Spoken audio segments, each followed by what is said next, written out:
it's not, exercise is just one part. No? And yeah, it's 50%. No? But the rest actually is what you intake. No? So, ang ganda ng mission actually ng Sante, help people live better lives. No? But that also includes, more importantly, yung health part. The question is actually very timely, and I'm happy that you asked the question. Because when you talk about sick, I have authority about sick. Because I got sick. But the good thing is, I got well. But I do not wish the same predicament to happen to all of you. Because it's not good to be sick. It's very expensive to be sick. And huwag tayo pumunta ron. Don't even go there. I remember the last time I got sick. I got sick twice. The first time was I had a stroke in 2010. But the stroke was good because it made me physically born again. It made me want to be the best Kim I can be. That's why I started triathlon. And I met Joey. And I became a triathlete. I became an Ironman. And at the fittest point in my life, in 2013, I was so fit, I became sick again. But this time, I had an autoimmune disease called Guillain-Barré syndrome. Joey knows this because he saw it happen. I became paralyzed. I was in ICU. And I was so afraid because the doctor told me, when chinek up ako, the same hour, dinala ako sa ICU. Because if we don't put you in ICU, the doctor said, we'll have to intubate you. Ironman ako kahapon, tapos intubate ako ngayon. Imagine. And sinabi pa ng doktor, we know that you're of means, may kaya kayo. But the medicine that you will take will be very expensive. Sabi ng misis ko, Doc, when Kim had a stroke 3 years ago, we spent so much. We are willing to spend again. May kaya ang misis ko. Sabi ng doktor, you will be spending much, much more. Sabi ni Fairly, Doc, how much? It depends on your weight. Because the disease, Guillain-Barré syndrome, is self-limiting. Gagaling mag-isa yan eh. But we have to stop the symptoms. The symptoms, if you let it be, will be total paralysis. Even your eyes will be paralyzed. And we have to stop that. You have to take intravenously a medicine called IVIG, immunoglobulin. Depending on your weight. Your weight is mga 152. I was 152 then. It would cost between 300 to 500,000 a day. And I was in ICU for 9 days. So compute, gamot pa lang yun. But the medicine worked. I got well. But why do we have to go there? Habang wala pa tayong sakit, itulak na natin itong Sante Barley dahil mas mura ito. Kasi parang hindi na tayo tumapos dun sa IVIG. So yun. But another good news naman is the second time I got sick was when the first time was I became physically born again. The second time, I became spiritually born again. I realized that real power, kasi ang motto namin ni Joey sa Ironman, I can swim, I can bike, I can run, I can do this, I can. Hindi ko na nga magalaw yung kamay ko. I was waiting for paralysis. I was waiting to be intubated. I realized that I couldn't. That all power comes from Him, from God. It's not I can, but God can. So when we sell our product, let's put a spiritual dimension to it also. Mas maganda yan.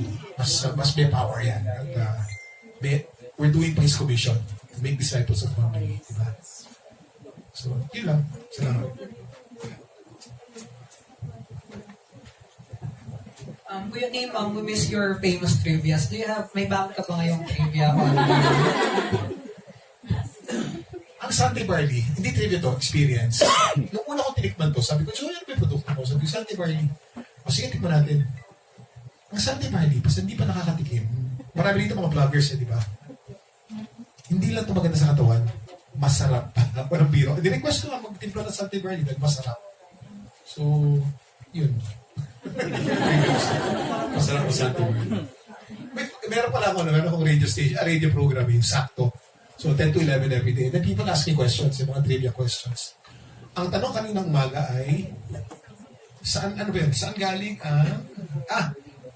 ang salitang pambihirang patis? Bakit pagka nagugulat ang tao, pambihirang patis? Bakit sinasabing pambihirang patis? Alam niyo ba na pambihira patis, isa brand ng patis, na nandun pa sa Malabon hanggang ngayon, mula noong 1930s hanggang ngayon, nandun pa yung pambihira patis. Makikita niyo bote niyan eh.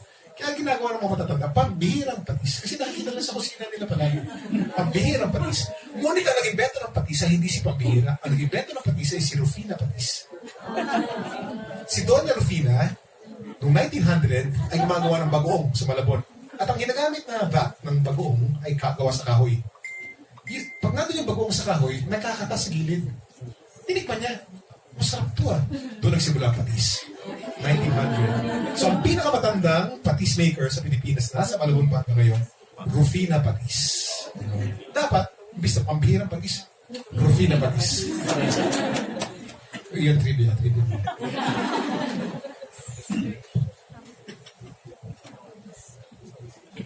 Hi, good afternoon. I'm Eric from Team Runner Rocky.